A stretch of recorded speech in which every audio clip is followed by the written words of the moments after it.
examen de la résolution de mise en accusation devant la haute cour de justice de Mansour Faye, Ismaël Madior Fall et compagnie. 48 heures chrono, c'est-à-dire moom dafa bëgg a def attirer l'attention sur la date de demain, d'ici juste 48 heures, on va dire 24 heures, balaa yooyu yëf yi di am, parce que l'Assemblée nationale dafa convoquer plénière demain à partir de 10 heures pour ñu daal di examiner cette résolution-là de mise en accusation devant la haute cour de justice. Lii dafay entrer dans le cadre de la reddition des comptes gannaaw rapport bi concerné gestion finance publique bi, mais également rapport bi concerné gestion des fonds force Covid-19. Donc certainement duñ ko wax ba génn ci jubal jubbanti ba tey, mais initiative bi naka ngeen ko di gisee yéen au niveau de Diomaye président? Certainement vous applaudissez. Certainement. Non mais bien sûr xam nga sax même boo nekkul Diomaye président sax nekk sénégalais. Parce que tey jii boo jëlee lu mel ni Covid-19 pendant que les gens souffraient, sénégalais yi di cotiser. ba ci xalif généraux yi sax di cotiser. Même hier maa ngi seetaan Serigne Mboup mu ne moom joxe woon na 100 millions. Donc 120 je crois. waaw 120 millions. Oui. Donc sénégalais yi cotiser. ñi di yónnee seen fukki dërëm ñi di yónnee seen ñaar dërëm, sénégalais yi ba pare ñu tëj leen. Man sama maam ndeysaan ci Covid bi la gaañoo. ci Covid bi la gaañoo man loolu dafa nekk loo xam ne damay tëdd ba xaaju guddi sax sama xel dafay nekk ci moom. Parce que xam naa ni Covid bi dafa famille bu nekk impacté na la. Pendant ce temps mu am ay kulunaa xaw ma kulunaa leen woowee xaw ma li yan xeetu nit la ñu daal ñoom. yow kulunaa ngay wax. non mais noonu nga leen mën a tuddee. parce que tamit dama lay wax dara. ça c'est le langage des réseaux sociaux. waaw non mais xaaral ma expliquer la gis nga bu ñu nekkoon Chine. oui wala ñu nekk Corée. wala ñu nekk dans les pays asiatiques nga xam ne foofu. fii kat dërëmu askan wi moom boo ko laalee dafa mel ni yow revolver nga tiim di rey nit. crime la waay. donc xaalisu réew mi. boo ko laalee ci situation critique yu mel ni Covid loolu ça c'est grave. te rapport bi gis nga rapport Covid bi mu disponible yàgg na da ngay lire par exemple benn xaw ma lan Kati Gajaga koo xam ni xamul sax lu jëm ci affaire santé sur des montants yu toll ci plus de 15 milliards. ñu koy jox ci ay marché leneen ak leneen. Je pense que ça c'est une situation boo xam ni pour man sax dafa yéexoon parce que toog nañ fii pendant quelques mois ci ginnaaw ñëpp ngi doon kaas daa yéex mais après ñëpp comprendre nañ ne dossier bi ingénierie financière yi gars yi doon utiliser pour luubal. waaye yu sophistiqué sax sophistiqué la man dama koy wax tout le temps damay ne régime bi passé danaan jël ay ingénierie financière di oo ay borom xam-xam en matière de finance. Au lieu que ñuy xalaat ay politique comme rapport IT bi ni mu amee bénéfice ci sénégalais yi mais ñoom dañ ko doon xalaat di teg ay stratégie pour sàcc et je pose juste journaliste dama leen di wax ne leen dama leen defi ay investigation ngeen xool yan banque bi Macky Sall ñëwee toog ba tey jii ni yan banque la duggaale Macky Sall yan banque la indi Sénégal nga xool banque yooyu noonu seen tour ci rapport Cour des comptes bi part de marché yi noonu am ngeen def les liaisons. C'est-à-dire que dafa amoon mais rapport bi joxe na ci quelques indices. waaw bien sûr c'est-à-dire que dafa amoon benn lien benn écosystème boo xam ne. benn nébuleuse boo xam ne dafay nekkoon boo xam ne dafa amoon ay banques ay entreprises ay fonctionnaires yu nekk ci administration bi ay ministres. mu nekkoon benn réseau bu mag boo xam ne tey jii xaalis bi ci ñoom la doon circuler te rapport bii nag pour man dañ ko war a nag mooy maanaam ministère de la justice le pouvoir judiciaire aussi. dañ ko war a sanctionner ñi jël suñu alalu réew mii dañ leen war a sanctionner mais man xam nga man dama defoon benn pétition ne pour la criminalisation des vols de deniers publics ndax man pour man képp ku sàcc plus de 100 millions dañ la war a assimiler ak ku rey 20 personnes. 100 millions. waaw 100 millions. mais 100 000 francs wala 50 000 wala 10 000 francs alalu askan. non dama ne parce que tamit booy. da nga bëgg a plafonner ci foofu. non waxuma la plafonner dama ne la ku sàcc plus de 100 millions. oui dañu war a jàpp ne yow li nga rey ci nit dañ la war a méngoleel ak ku rey 20 personnes maanaam ku sàcc plus de 100 millions bu ñu lay jugé dañ la war a daan comme ku def génocide. mais nañu criminaliser rek. waaw loolu la wax mais criminaliser tamit ay palier la xam nga criminaliser am na rey benn nit ñaari nit ñetti nit man pour man. ku sàcc am na génocide également. voilà ku sàcc 100 millions. yow dañ la war a def comme ku nekkoon Rwanda par exemple la fa xewoon yow noonu la war a jugé mooy maanaam dañ la war a tëj ay 300 ans 400 ans.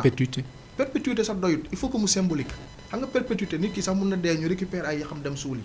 mais da ngay tëj nit ki ay 300 ans nga defal leen prison boo xam ni dañuy def travaux forcés nga leen di yóbbu ci tool yi ñuy liggéey seen ñaq yi di génn ñuy torox di jooy nekk ci ay situation yu compliqué ñu xam ni fii lañ nar a dund fii lañ nar a deewee te seen alal yi ñu nangu li ñu am yëpp delloowaat ko ci réew mi parce que yow tey jii yow comment peux-tu imaginer boo demee ci àll bi nga gis ñoo xam ni saawaay diggante dispensaire bi ak seen kër fa la ñuy wasinee ñaata nit ñooy dee par manque ci ay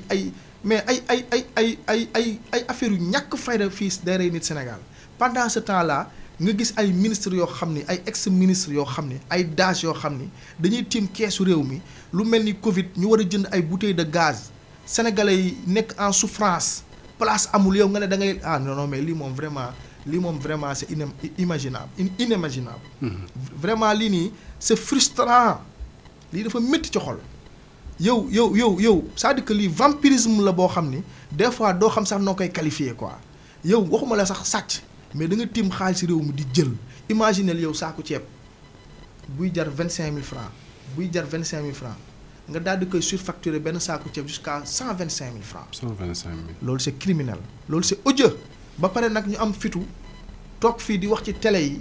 naan di jéem a instrumentaliser di victimiser wu.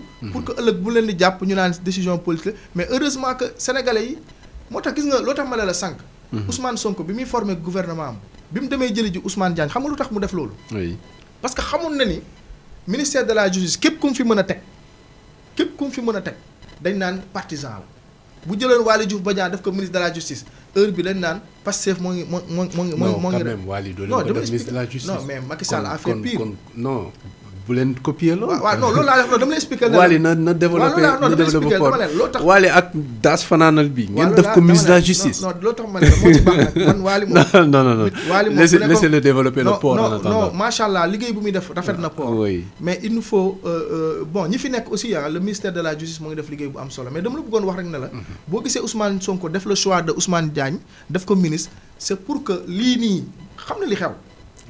li xew nii bu amee. buñ ne lii kat gars yi dañuy instrumentaliser justice bi donc aujourd'hui kuñ ci demal wuy ji may ne la nag nga dem assemblée nationale bu ñu lever sa immunité parlementaire nga wax. voté nañ fi haute cour de justice gis nga temps bu mu jël depuis janvier ba léegi nii aujourd'hui on est au mois de janvier fii bu kenn wax dañoo accélérer processus yi. mais quand même am na ñuy poser l'opportunité ou non.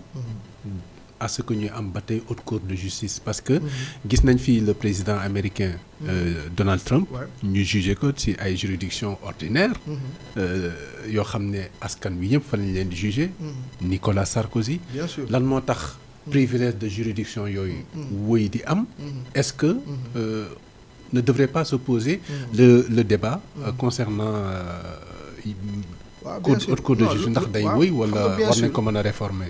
macha allah question bi nga posé dafa pertinente. parce que booy xool loolu c'est des réformes yoo xam ne institutionnelles yu ñu war a def dans à l'avenir. mais xam nga booy soog a ñëw toog nga fekk fi urgence man damay ne Sénégal dafa maanaam régime actuel bi dafa jël ci Sénégal ci condition yoo xam ni Sénégal benn malade la bu ma doon yóbbu hôpital ambulance bi nekk Pastef par exemple doon yóbbu malade bu hôpital. ci yoon ba accident am léegi malade bi au lieu nga yóbbu hôpital da nga ko yóbbu urgence ba pare nga soog ko faj deuxième li mu war a faj loolu la ñu fekkee réew mi maanaam dañoo fekk réew mi ak ay institutions yoo xam ni dafa feebar mais n'empêche l'urgence de l'heure da nga war a juger ñi jël da nga war a récupérer seen xaalis donc li fi nekk ngay utiliser d'abord mooy haute cour de justice ak leneen ba pare ci affaire nag soog a réformer waat mais maintenant man moom jàpp naa ne oui que ça soit muy député muy ministre ak lu mën a doon citoyen lambda nga boo sàccee ci alalu réew mi sa ba nga xam ne tey jii procureur wala le juge d'instruction dem na ba am ay preuves yu leer nañ ne que yow da nga jël saa waay ay immunité parlementaire loolu waru cee bokk immunité parlementaire moom vraiment dañu war a xool naka lañ koy limiter bien vrai que régime bu bon bu ñëwee mën na ko instrumentaliser moo tax foofu tamit foofu lay xaw a sensible. immunité parlementaire on peut laisser comme tel mais haute cour de justice. waaw mais haute cour de justice moom faw mu am parce que xam nga conditions yi moo tax parce que bu amut gars yi dañ naan ñoo ngi instrumentaliser justice bi ñoom ñoo rey lii parce que lii lañ bëggoon ak. lii lañ donc tollooguñu fu ñu war a mën a réformer parce que aussi il faut voir que le rôle de l'Assemblée nationale dafa am importance.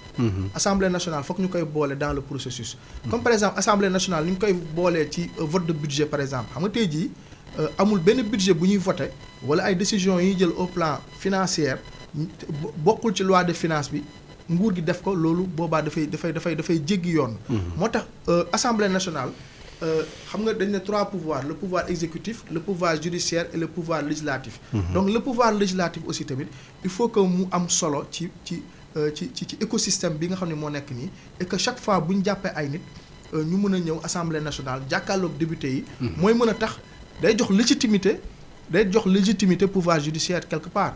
Parce que décision yi ñuy jël foofu noonu day mën a am benn légitimité ci boppu sénégalais yi danañ xam ne lii kat jaar na yoon. mais tey jii bu fekkee da lay taxañ. diggante exécutif bi yóbbu la judiciaire directement te jaarul ci parlement bi boobaa kat parlementaires yi duñ def seen rôle normalement gis nga Moustapha Diop invité nañ ko malheureusement moom nee na diw jël na moom nee na 2 milliards dong la amoon comme fonds. alors que am na ñeneen ñu fi laal 500 milliards. certainement lapsus dafa juum parce que non lapsus amul foofu niveau xam nga nag saa waay. non on parlait des fonds Covid.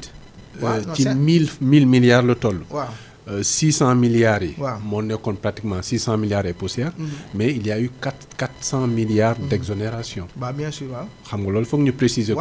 mais bu nee 500 milliards. ñu jox ko kenn. waaw mais moom xam na parce que il était xam nga il faut aussi dire que il faut aussi souligner que. ce député là il était dans le système. kooku du wax par hasard xam nga yàlla lapsus révélateur. ah oui noonu nga ko gisee. lapsus nga wax xam nga lapsus boo demee seeti ñoom Freud. le lapsus est toujours révélateur. tey jii bu taxawee ne am na ñu fi nekkoon doon laal 500 milliards. kon ça veut dire que kii am na leneen lu mu xam loo xam ne waxu ko parce que nag fonds Covid bi teewul bi muy am aussi am na yeneen fonds yoo xam ne tamit ñoo ngi doon exécuté wu. loolu am na c'est-à-dire que fonds Covid am na mais teewul moment wu Covid boobu fonds Covid rek leen doon exécuté non état amoon na budget pour doxal réew mi. donc avec la loi d'habilitation. voilà tout ça peut-être dañ ci ñambaas yoo xam ne bokk ci woon. non waaw loolu laa lay wax dama ne la moom wax jooju noonu bi mu koy wax dofut bi mu koy wax xam ne bu baax la muy wax parce que il était devant les parlementaires. ne moom 0, xaw ma ñaata % dong la amoon ci budget ci loolu lañ koy toppee alors que am na ñeneen ñoo xam ne amoon nañ budget bu tolloon ci 500 milliards moom moo xam li muy wax parce que moom ak ñoom ñoo bokkoon donc kon boog dafay leer tamit bu yeggee ci le juge d'instruction mu gën a joxe ay leeral ci loolu noonu peut-être bu ñu ko laajee dana ci indi ay leeral. c'est ça mais dans tous les cas. oui je pense que xaalisu réew mi. waratuñ ko caxatee mais avec le régime actuel weesu nañ sax xaalisu réew mi waratuñ ko caxatee mais dafa am lu ñuy wax xaalisu réew mi. objectif yi ñu koy alloué dafa war a dugg ba pare am ay impact et je pense que nguur gu bees gi foofu la leen nar a juger mooy c'est-à-dire que l'impact réel des décisions qu'ils vont prendre comme par exemple ITE bi tey da nga gis ne les décisions yu ñu jël am na ay impact yu positif ay externalités positives aussi tamit ci li nga xam ni mooy les résultats et je pense que réew foofu la ñu war a toll ci bilan foofu la ñu war a toll ci redevance parce que réew bu war a développer moom il faut nga nekk ci benn niveau d'excellence boo xam ni vraiment mooy mën a tax nga atteindre sa objectif parce que nag dañoo nekk ci benn moment boo xam ne nag c'est un moment critique boo xam ne àdduna bi ci boppam dafa jaxasoo gis nga li xew États-Unis maintenant on sort du système néolibéral bi nga xam ne États-Unis moo ngi ko doon def avant di dugg ci benn système boo xam ne néolibéral un peu protectionniste donc àdduna bi dafa am ay bouleversement gis nga Union européenne la dernière fois courant moo fa coupé en Espagne en Portugal Espagne waaw bay saa waay loolu c'est grave c'est depuis